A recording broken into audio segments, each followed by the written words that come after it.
That takes us through the first bit of the show. We've got plenty more to come, looking at Justin Langer, the IPL, the T20 World Cup, the 100, etc., etc. Right at the moment, we're just going to play a very quick game, a late-night rendition of Nerd Pledge. It's a reverse quiz. It's a game that we play with people on our Patreon page. Here's how it works. We make a show twice a week. We have to fund that show, and people help us do it by sending in contributions. But instead of sending in a normal amount of currency, they send in a very specific amount, because that number relates to cricket in some way, and we have to work out what it means. For instance, our nerd pleasure on this show is Ryan Thomas.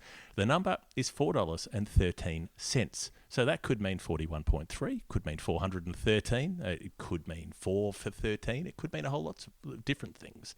But we've got to try to figure it out. Ryan didn't send a clue so much as a comment. He said he's a long-time Julio, first-time nerding. So that means he's had a normal pledge for a long time, but now he's changed it to a nerd pledge.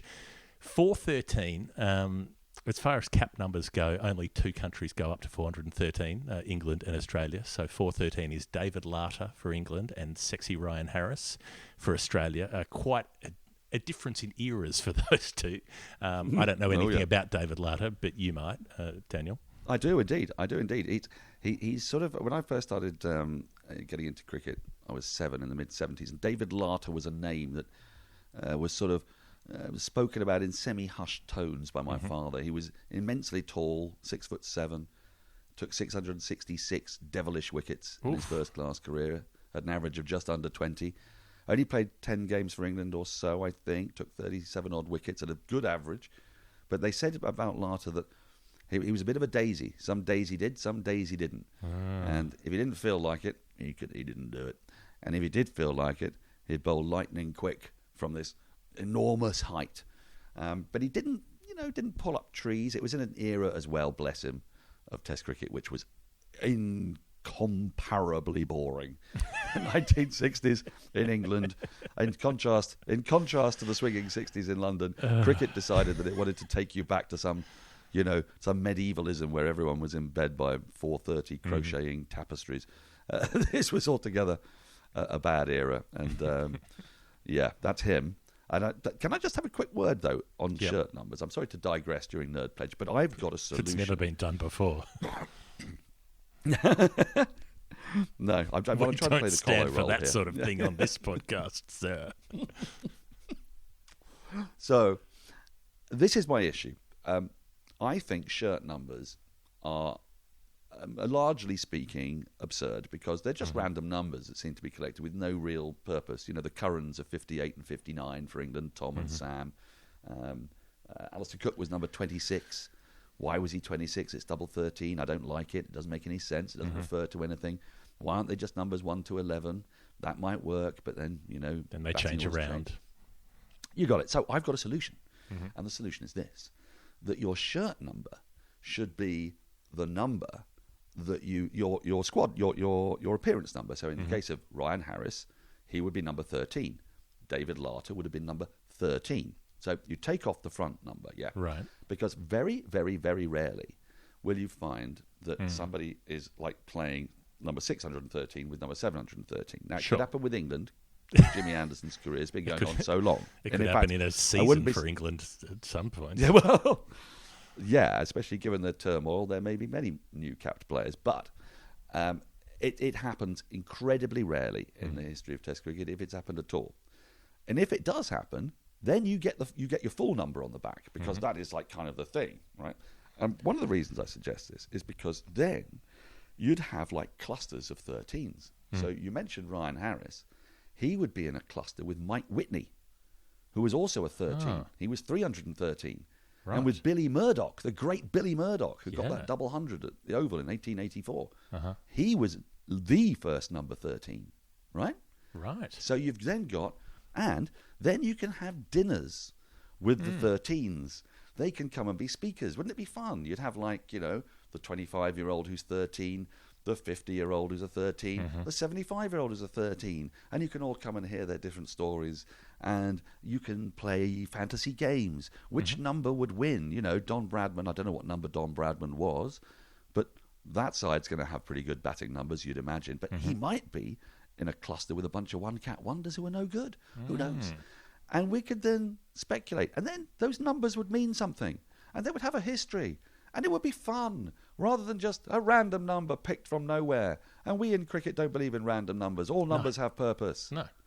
Don't they? They're all significant in some particular way. Exactly. Yeah, I don't think Billy Murdoch's doing a lot of speaking engagements these days. Well, we get a stand-in. We get a stand-in for him. Or we get David Frith.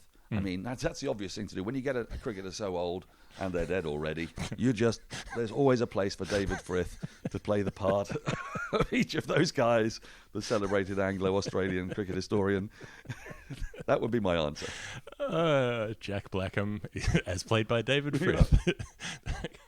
In today's performance, exactly. The role of Tip Snook will be filled by David Frith, who's also standing in for Monkey Hornby. It's like when Tup Scott will be played by. It's like when they have the understudy do the matinee, the Phantom of the Opera. You got it. Yeah, Marina Pryor's not available today. Christine will be played by David Frith. All right. Yeah. I like this. I like that it had nothing to do with 413 either. In terms of the number 413, there are a couple of things that I found. If I were looking at it as 4 for 13, Shane Warne took 4 for 13 in. We were talking about weird Pakistan matches. The horrible match in Sharjah in 2002 when it was about 50-something degrees. And I think it may be the only instance in Test cricket where a team was bowled out for a score which was the same as the temperature, because Pakistan made 59 and 53 in the match in their two innings, either side of Australia making 310. Also notable because Matthew Hayden made 119, which meant that in one hit he made 7 more runs than 11 Pakistani players made in 22 innings. That's brilliant. Shane Warne took 4 for 11 in the first, 4 for 13 in the second, which could be Ryan Thomas's number, meaning 8 for 24 in the match. Paul Rifle took 4 for 13 in ODIs, but this one was perfect given what we were talking about with West Indies just now. Jason Holder, in 2013, in only his 4th ODI, he was playing against who? Against Pakistan, of course, in Providence. He, raw, new. He was the Jaden Seals of his day. Bowled the second over of the match, bowled a maiden. 4th over, he took a wicket. Wicket in the 6th over, wicket in the 8th over, wicket in the 10th over. So he's 4 for 7 at this point. Should be 5 for 8 when Umar Akmal nicks one, but he's given not out and there's no DRS. Holder bowls 8 in a row. And then about 4 overs later comes back for his last 2. He's bowling to Shahid Afridi, and you were talking about Shaheen Shah Afridi playing in the Test match against Holder just now. Shahid Afridi didn't try to slog Jason Holder. Even Shahid Afridi played him out respectfully. 4 for 13 from his full 10 overs in that match.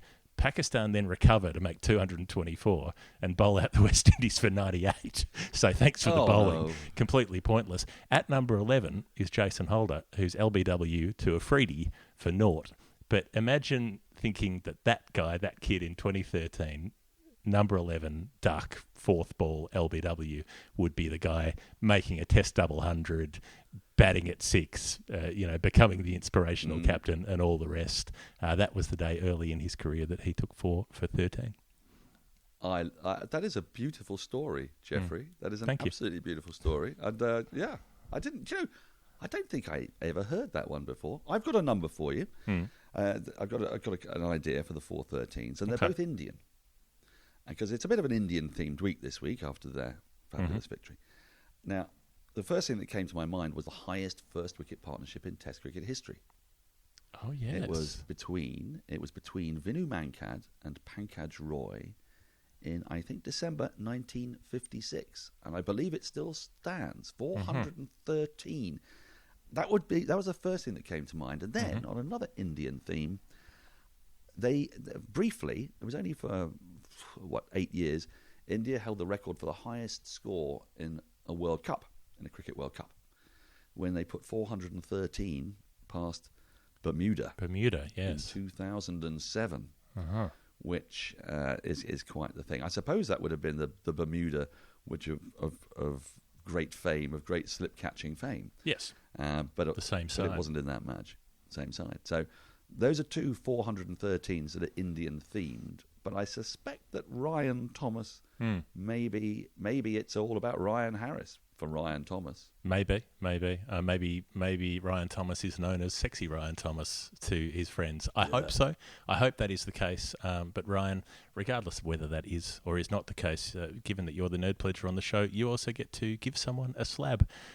Brick Lane, our brewing friends, provide a case of beer that you can give away. It has to go to someone in Australia. It could be you. It could be someone else. I don't know if you're in Australia. If you are, you could get it. If you're not, you can send it to someone else. It will come to you. There are many kinds. The Backyarder Crisp Lager, the refreshing Brick Lane Draft, the One Love Pale Ale. And Daniel, I can't wait for you to come out to Australia next time so we can let you sample all that Brick Lane have to offer, our Melbourne brewing friends. Well, you keep going with that vaccination program, and maybe, just maybe, you'll let us in December. I've heard good news. I mean, you're aiming for 80% by the end of November. Surely then you might consider your way to letting a double-vaxxed, middle-aged Englishman who's mostly antisocial and isn't likely to mix too much anyway come over to Geoff's house and get blind. Well, no. I mean, drinking very responsibly. Moderately. On lots of Brick Lane lager. Yeah. bricklanbrewing.com.au. Thank you to them for supporting the show. Right, it's time for the mid-show breather. We take a minute to clear our minds, and then we'll come back for the second half. The Lord's Taverners, Daniel Norcross, you know them, I know them. You probably know them better than I do because you were just describing yourself as a middle-aged English gentleman, and I feel like the Lord's Taverners is in a Venn diagram situation. There's a very strong overlap with the demographic you've just described, and a charity that does a lot of excellent work around cricket, around fundraising from cricket, and putting on programs for, particularly for kids living with disability and living in disadvantaged situations, using cricket as a way to try to provide social engagement for them and provide things for them to do. I think they're an absolutely wonderful charity. One of the great things about being part of the Lord's Taverners is that you actually see the fruits of your support given out. The Ashes series in England, they traditionally play a game in a village in Surrey. I can't remember where it is now because I go every time and I never remember. And they bring with them a minivan because the game itself raises, and it always does every time, the amount of money for a minivan. And the minivan is used to take disadvantaged kids, some of them are profoundly disabled, to a variety of events. It gets them to play games as well, like table cricket. If you've ever seen table cricket in action, it's a wonderful thing because a lot of these kids have really profound disabilities, can't move very easily, but from their chairs and their wheelchairs and what have you, they're able to participate in actual games, and you see the joy and delight of actually just having some physicality in your life. But they also do like outreach programs to kids who are disadvantaged in other ways. And they do wonderful work in communities where a lot of these kids, cricket's an expensive sport and there's not a lot of infrastructure around. And the Taverners go in and they just get kids playing games and playing cricket, which is such a wonderful game for kids to play because they understand various responsibilities and what have you. It's just great to see. And from a selfish personal point of view, it's always good fun because the events the Taverners put on, I was at one the other day at the Oval, and there were two England captains there, Mike Gatting and Chris Cowdrey, telling tall tales of, again, going to India in 1984-5 when people were being assassinated and all manner of horrors were happening on the pitch, but off the pitch, but all manner of incredible things were happening on the pitch, and the sort of durability. That were just in the England dressing room. Well, actually, Foxy Fowler tells a great story about that series. This was after the High Commissioner had been assassinated and Gandhi had been assassinated. It was a pretty tough time, and there was an election going on. And the coaches said, "Right, you're all being called for 10 o'clock for practice." And Graham Fowler, the England opener, said laconically, "What, target practice?" Which was quite the line. Anyway, you get to go to these marvellous, rather bibulous events, but also they play games, they arrange games, and various celebrities. It all started when John Cleese, among others, put together a kind of celebrity team, and then they'd go around country playing. So nowadays, like old cricketers like Matthew Hoggard, Andy Caddick, Gladstone Small, Devon Malcolm, they turn up and they play in these games together with sort of TV personalities, radio personalities. Toby Tarrant, who is somebody we know both and love very well, who's a very useful cricketer. And I turn up and I just take the piss out of them with a microphone over the speaker system, and it's all very jolly. And loads of people turn up, and money is raised, and all that money goes straight into the charity, and it's not wasted on this, that, and the other, and flim flam.